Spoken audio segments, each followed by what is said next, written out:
Welcome to a brand new series of Have I Got News for You, now on BBC One for the first time, although we'd like to reassure our regular BBC Two viewers that the move to mainstream television will in no way affect the show's content.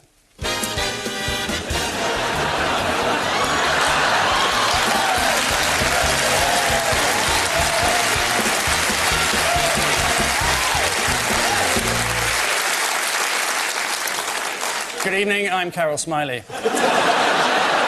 In the news this week, in Downing Street for the second night running, Ewan Blair walks in a straight line. At the Conservative Party conference in Blackpool, Anne Widdecombe jumps off the end of the pier.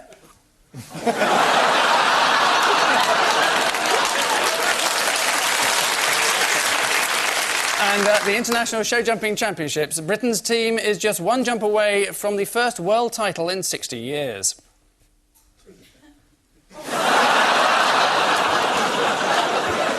On Ian Hislop's team, a comedian who, according to the Daily Star, can't go anywhere without being hounded by hordes of screaming fans. Obviously busy tonight. Richard Blackwood.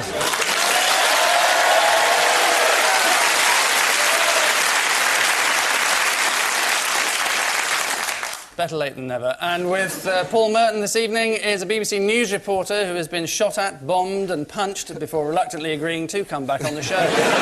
John Simpson.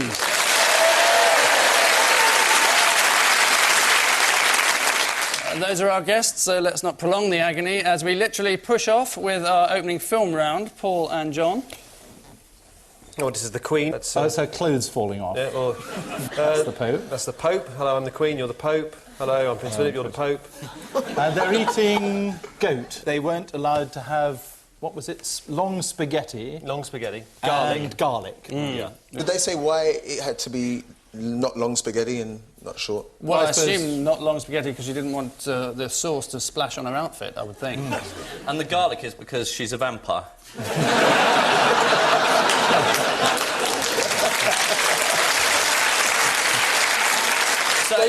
Those things that you saw being taken off the plane is earth from her own country. She must sleep in at night.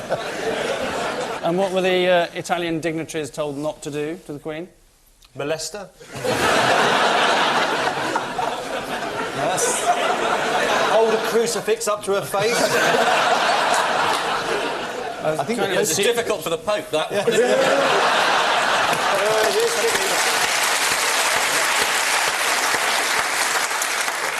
They were told not to touch the Queen, in fact. That's what I said. Yes. And one Italian wolf whistled the Queen. Really? What? Yes. Was that an Italian wolf that whistled? No. Because you see, it all ties in, you see. Dracula, the creatures of the night. You have a special name for Her Majesty, don't you? No.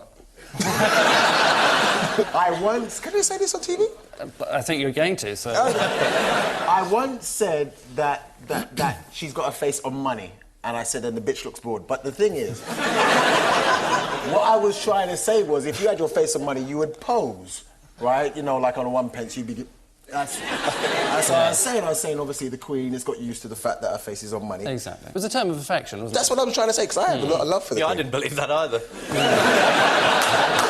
Well, at least he didn't moon at her, John.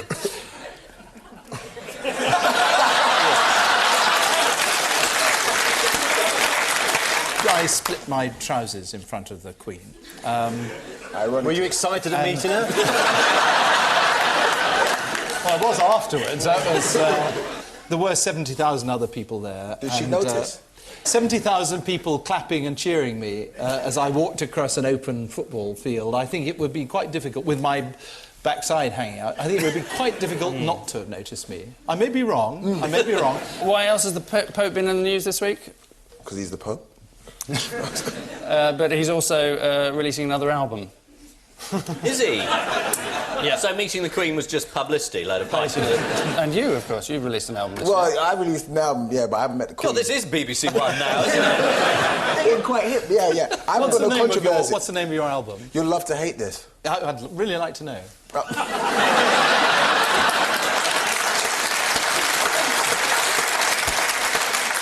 This is the Queen's official visit to Italy. As part of her trip, the Queen and Prince Philip were taken to see the Sistine Chapel, where she spent 15 minutes staring impassively at the ceiling, something she probably hasn't done since her wedding night.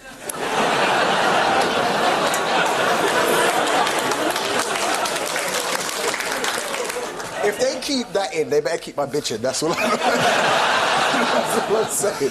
For the bitches meeting with the frail 80-year-old Pope, the Queen was dressed in a formal black outfit with matching veil. Well, there's no harm in being prepared. Asked by His Holiness if it was true that he always made gaffes on his trips abroad, Prince Philip shrugged and said, "Is the Pope a Catholic?" Ian and Richard, your friendly fire. OK, this is the guy that took the money. What's his name? Peter Mandelson. Mandelson. Normally. If I get this right, that guy, Mandelson, Mandelson. him, Yep. took the money from Roger? Jeffrey.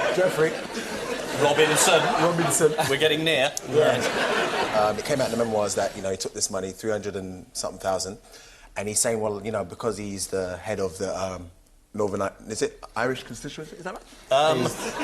He's sort of Northern Ireland minister, but yes. Northern Ireland. So I'm piecing this together. Yeah, we're getting there. As you can see, It's going well. I mean, Yeah.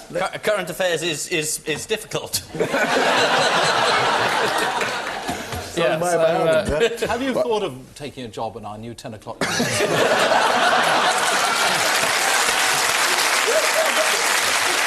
got this.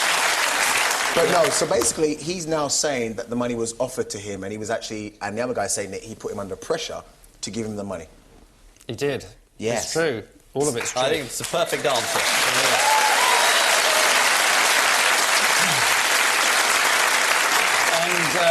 And what did the second guy want to spend the money on? On his place. But obviously, because the fact that he's to do with the Northern Ireland business, he cannot actually agree to take money because it looks like that he's up for bribes. It's more because he was in charge of the DTI at the time, which were investigating the other guy. So it was a bit fishy that the other guy should be giving him 370 grand. Just a touch fishy. That's the point that I was trying to raise. I mean, we've still got a problem on this programme because we're not allowed to say that Peter Mandelson is a home owner.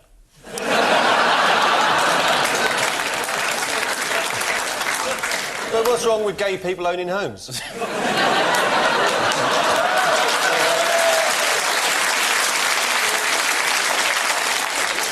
Well, it's new Director General now. We'll have to see what happens. They were strangely moved to BBC Three. BBC Knowledge, here we go. According to the Daily Telegraph, Geoffrey Robinson has a reputation for carrying large amounts of cash. If he was buying coffees, he would hand over a £50 note, to which the Starbucks cashier would reply, "Sorry, this doesn't quite cover it." Paul and John, a slightly bigger row for you. Yasser Arafat, Ehud Barak. This isn't very funny. These are the people the Israeli army regards as targets. Clinton thinks this is going to settle his place in history, but somehow the rest of us think differently. But anyway. And Robin Cook's gone out there on the grounds that he looks a lot like Yasser Arafat. You're, of course, head of World Affairs, aren't you, John? Is this a question that I need to answer? Yes. I was just wondering what you're doing here. Yes. I've been thinking the same thing. Shouldn't you be out there reporting on it? No, because it's all over. Oh, right. It's all over. OK. Bar the shooting. By the shooting. Yeah. So when you're out there and you're doing your... Because I've always wanted to know this. You're out there and they're shooting and stuff, and you're there, the camera... Do you not feel like maybe one of the bullets might hit you? You're not scared about that? Yes. And you still can just be there talking... Oh, for very short periods of time. You don't split your pants, it's something similar.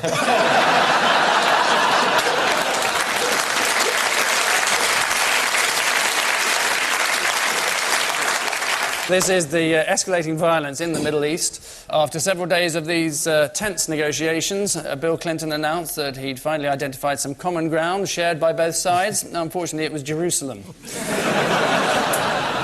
And finally, in this round, Ian and Richard. Jeremy Paxton. This is the German... Enigma machine. There you go, the secret code thing that was sent to him and he doesn't know why. It was nicked from Bletchley Park. So what is this Enigma machine, exactly? I'm gonna hand that to you, bro. That's very kind. It was a German machine which they used to create code. During the war, and it was deemed unbreakable, but then it was broken by Alan Turing and various others at Bletchley Park during the war. British know-how. Is that right, Richard? I mean, you know, I'm going with the bro right here. Right. Good. Yeah. Yes. Well, I'm glad you're going with me. Right. Yes. You're picking it up, aren't you? Picking it up. Give me some street talk. Yeah. It's having you by the time we leave the show. Yeah. Go home to his wife. Yo, bitch. Can't see that going down awfully well.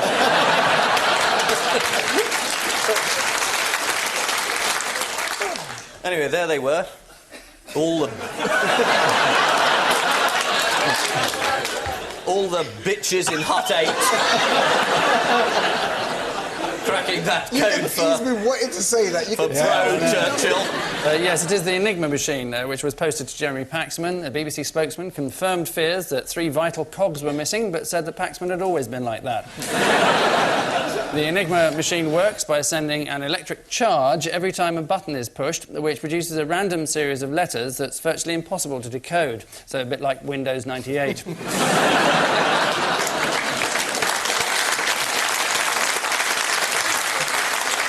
So, at the end of that round, both teams have the equivalent of €1 million with 4 marks each.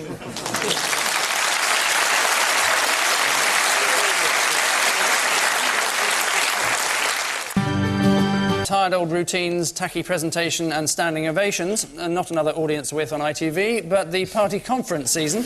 A number of lowlights to identify, Paul and John. So the Blairs coming down the stairs. That's John Prescott there. Tony Blair, this was his big speech, wasn't he, when he sweated? There we are, sweating. He's sweating a bit. Total sweating. She's stuck right next to him. She's trying to get away from him. Nelson Mandela holding his hand, and it's the Labour Party conference. And what advice did Tony get over his sweat problem? Don't sweat so much in future. There was more practical advice than that. Wear antiperspirant. Something about clothes. Don't wear dark... No, what was he wearing? Exactly. Wear white or Wear white. lighter coloured clothing, as indeed Lighter George kind Bush of Jr. showed how to do. There we are. So how long was this speech? 27 minutes. 57 minutes. Was it really? I didn't see it. Yeah. I would have been amazed if I'd been right. I have no idea. I was on holiday when that happened. Where? Between where? Where were you on holiday? Doesn't have nothing to do with you. Well, you mentioned it. The Maldives.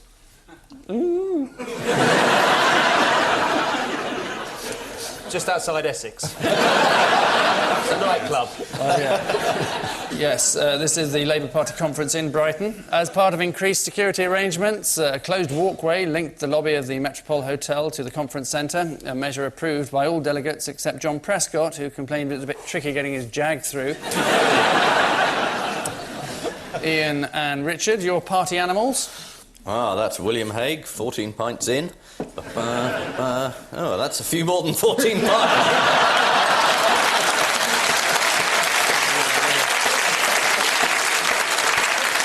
And Big Lady there came out and basically... Right, Big Lady came out and said that... She's an M&S small.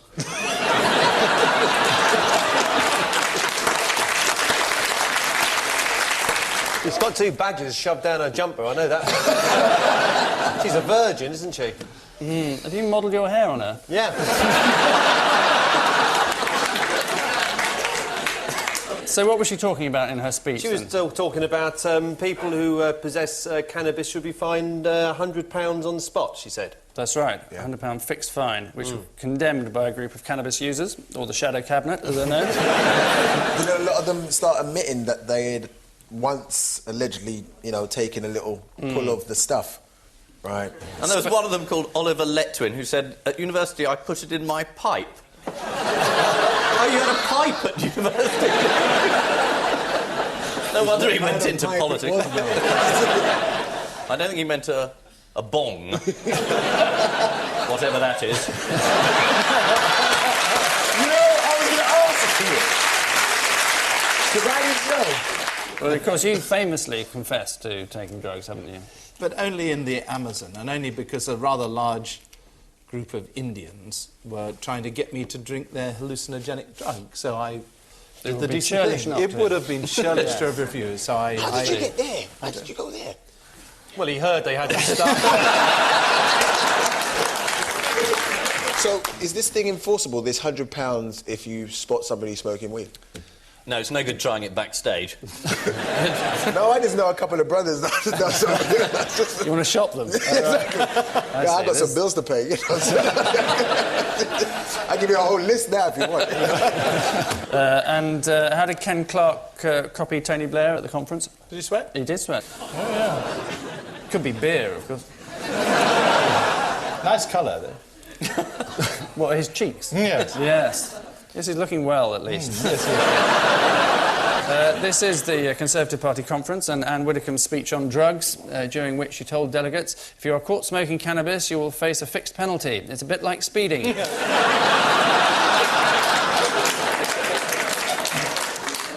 She really hasn't tried it, has she? A number of high-profile Tories entered the debate. Norman Tebbit has never inhaled. Not cannabis, he's just never inhaled. So that concludes the conference roundup. In the interest of balance, we should point out that the Lib Dem conference was held in Bournemouth, but sadly was a complete non-event, except when Charles Kennedy chose to show off his sporting prowess.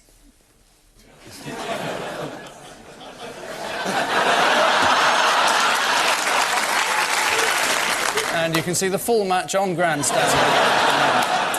Which party games mark the end of this constituent part, with both teams still in something of a coalition, together as they are on 6.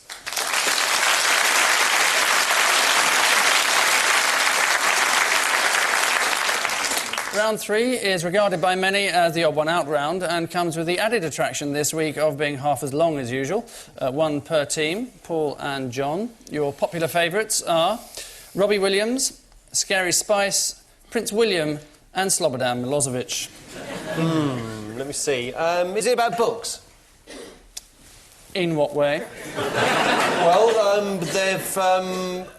none of them have written a book. And Robin Williams hasn't read one. What it is that each one of these, Mel, Robbie and Prince William allegedly have had a fit, like... William was with, supposedly fancied Britney Spears. Robbie, Kylie, and Mel with, Nicholas Parsons. Is that it? Is that basically the road? What, they've all fancied people of the opposite sex? No. Right. Can you give me a clue? Please. Yes. The answer's in the picture. I know what it is. What? Slobodan Milosevic. There was a rally recently where they took a photograph of it, was printed up, and it was a fake photograph. To make much more people than actually was there. There was 2 people there, and they made it look like thousands by putting 2 people there, 2 people there, 2 people there, 2 people there. So he's used photography to try and fool people, and the other people have been victims of it. Is the right answer.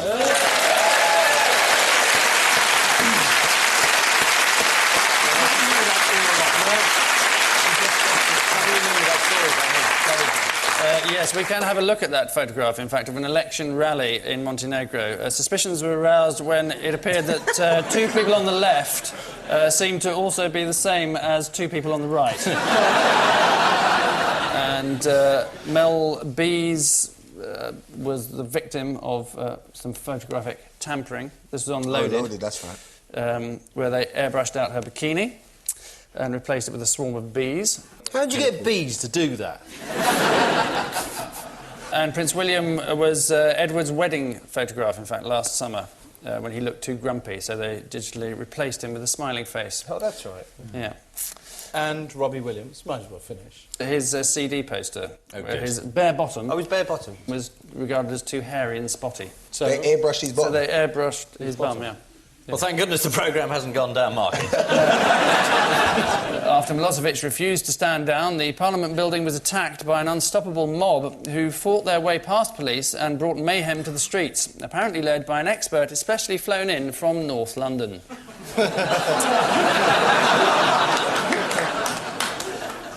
Ian and Richard, your frightening prospects are Vinnie Jones, Okay. Margaret Beckett, Robin Cook and Richard Foulds. This has got to be shotguns. Yeah, shotguns. He won the double bore gold medal. Clay pigeons, 2 clay pigeon shoots things. It was terrific. It was on very early. Yes, remember all of it. Vinnie Jones, obviously known for his Lock, Stock and Two Smoking Barrels and Snatch and the whole gun thing.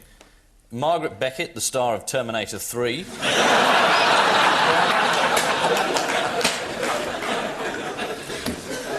Yes. Now, I reckon she shoots clay pigeons, or she's got a licence for a shotgun, and Cook just sells them. I bet that's the answer. Can I give you a clue? Yep. It's got nothing to do with shotguns. Is it to do with neighbours? Arguments with neighbours? Well, Vinnie Jones head-butted a neighbour and attacked a neighbour, I believe, and got into trouble because of that. And this man shot his neighbour. And his neighbours say it's very noisy with him practising in the back garden. Outside. So who's the odd one out? Robin Cook, because he always is.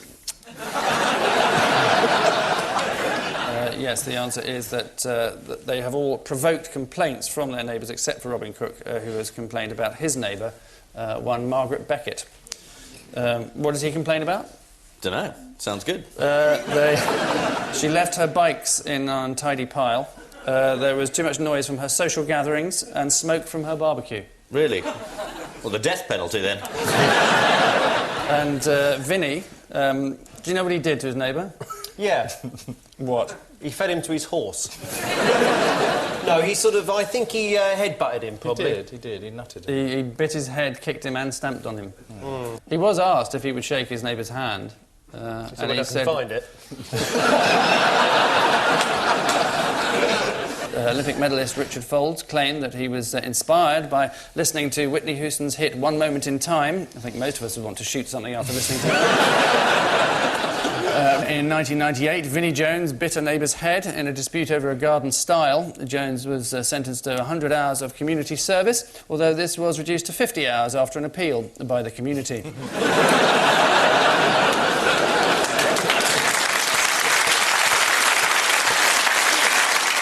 Which common complaints mean that at the end of this squabble, it's Ian and Richard who are failing to keep up with the Joneses, trailing as they do 9-8.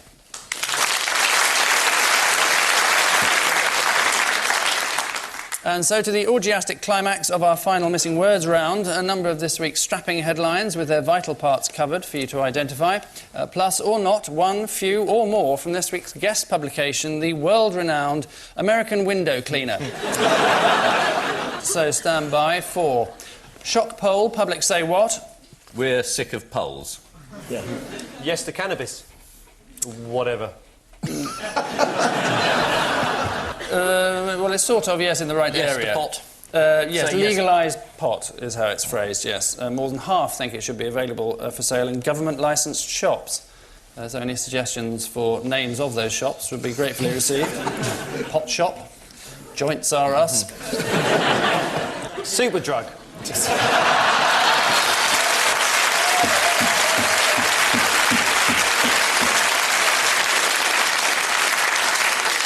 WH Spliff.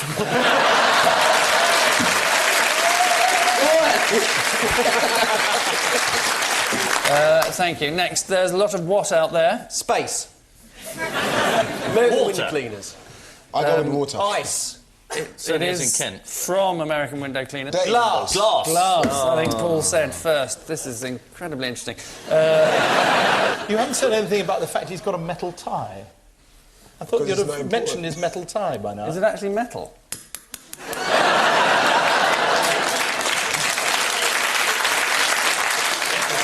It's made from the same material as Anne Widdecombe's knickers.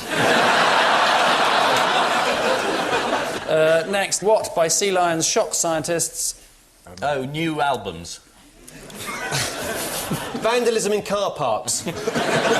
Cannibalism. Cannibalism is the right answer. Yes. Was that a guess? Yeah. No, I knew that. It's the dads, they're eating their kids. Dads are eating their sons. Yeah, terrible. It's Phocaptos hokari. Well, you get some ointment then. That's a species of sea lion. Oh, really? Yeah, which drags its own pups into the sea and eats them. Mind you, you know the feeling, don't you, if you've had kids? Next, Dyke ditches what? Me, after all this, I think I... Dyke Ditches and Drains. It's a follow-up to Baubles, Bangles and Beads. No, it isn't. Ditches Bert's memoirs. Bert the movie, yes. This is John Bert, who in his days as Director General was likened to Pol Pot, the man who, of course, totally ruined the Khmer Rouge with his brand of middle management. And lastly, wireless bra promises what? The Archers. The Archers, every hour on the hour. It's slightly Uplift more without wire marks. Without wire marks. Well, I don't know. That's why I did it here. But without Wireless bra promises Anne Widdecombe will be the first one to test it. It's nothing to She'll do want the wire. As soon as we get enough steel. alter ego. They'll have to scrap a few ships or something. 1 minute it's HMS Belfast, the next minute it's quite nice and...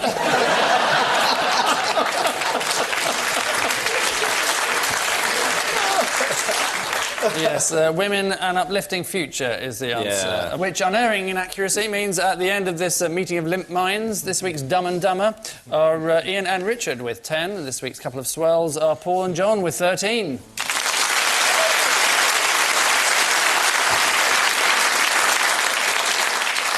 But before we send them back to where they came from, the dubious joy of our caption competition, Ian and Richard. Who's the person hiding John behind Major. the Queen? It's John Major. John Major, that's what I thought, yeah. Spot the dinosaur.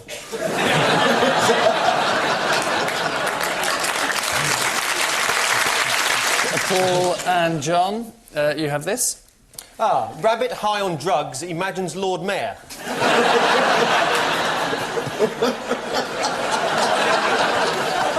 Lord Mayor and Rabbit watch other man play an invisible trombone.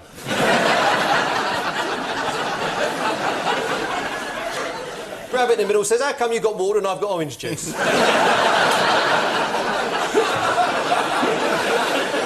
Lord Mayor saying that's the last time we let the Liberal Democrats in. Look at this.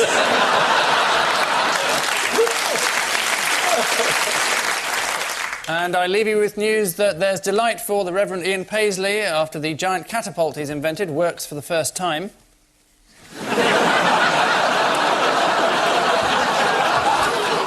In an economy drive, the Deputy Prime Minister is told he is now going to share an office with Peter Mandelson.